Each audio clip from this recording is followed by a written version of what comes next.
Assalamualaikum warahmatullahi wabarakatuh. Halo teman-teman semua, kembali lagi pada video pembelajaran bersama saya Zara Wistika. Kemarin kita telah membahas mengenai unsur ekstrinsik pada puisi. Pada kesempatan kali ini saya akan membahas mengenai unsur ekstrinsik pada cerpen. Sebelum itu jangan lupa untuk like, komen, dan subscribe ya.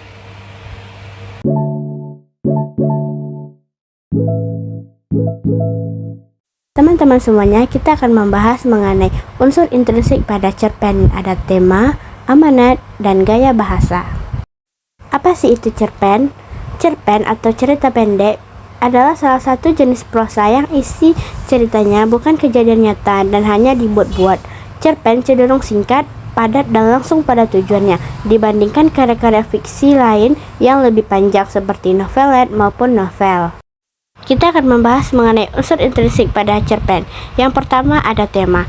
Tema merupakan ide atau gagasan yang paling penting dalam pembentukan karya tulis apapun, khususnya sastra.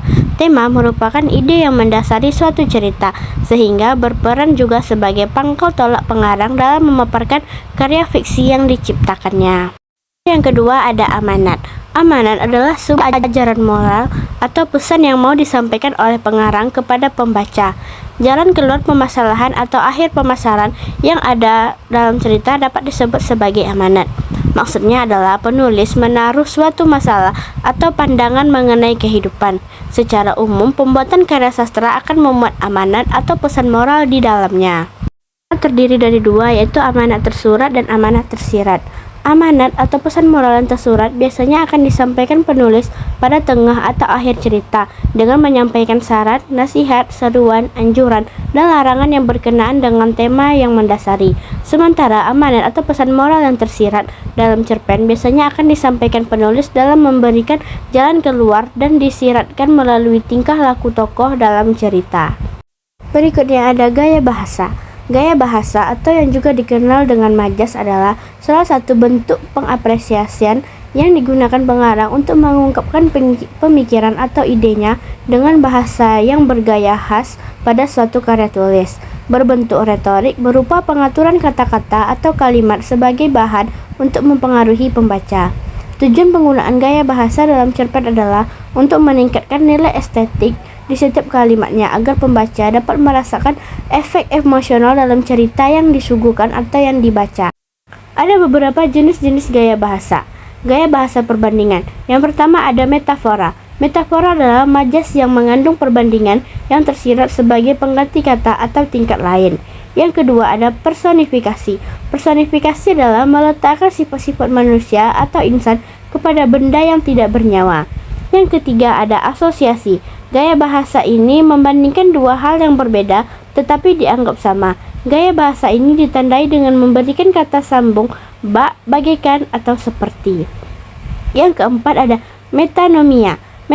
Metonimia adalah gaya bahasa yang menyandingkan merek, ciri khas, atribut, atau istilah sesuatu untuk merujuk pada benda umum. Yang kelima ada simile. Simile menggunakan pengungkapan dengan perbandingan eksplisit yang menggunakan kata penghubung baik, bagaikan, ataupun seperti. Pada gaya bahasa perbandingan yang berikutnya ada alegori. Alegori adalah jenis gaya bahasa yang menyandingkan suatu objek dengan kata-kata kiasan atau penggambaran. Yang kedua ada simbolik. Majas simbolik adalah gaya bahasa yang membandingkan manusia dengan mempergunakan benda, binatang, atau tumbuhan sebagai lambang atau simbol. Yang ketiga ada sinekdot. Sinekdot adalah gaya bahasa yang penyebutan bagian untuk menggantikan benda secara keseluruhan maupun sebaliknya. Saya akan menganalisis cerpen Senyum Karyamin menggunakan unsur ekstrinsik. Yang pertama menggunakan unsur tema. Cerpen ini mengangkat tema tentang pengorbanan dan perjuangan. Yang kedua ada amanat. Amanat terkandung dalam cerpen Senyum Karyamin adalah harus bersabar akan semua masalah yang dilalui, pantang menyerah, terus berjuang untuk merubah nasib yang sedang dihadapi. Berikutnya menganalisis menggunakan gaya bahasa. Pada cerpen Senyum Karyamin menggunakan majas hiperbola. Contoh katanya ada tubuh itu ikut meluncur, tetapi terhenti karena tangan Karyamin berhasil mencekam rerumputan. Yang kedua, terdapat juga majas personifikasi pada cerpen tersebut.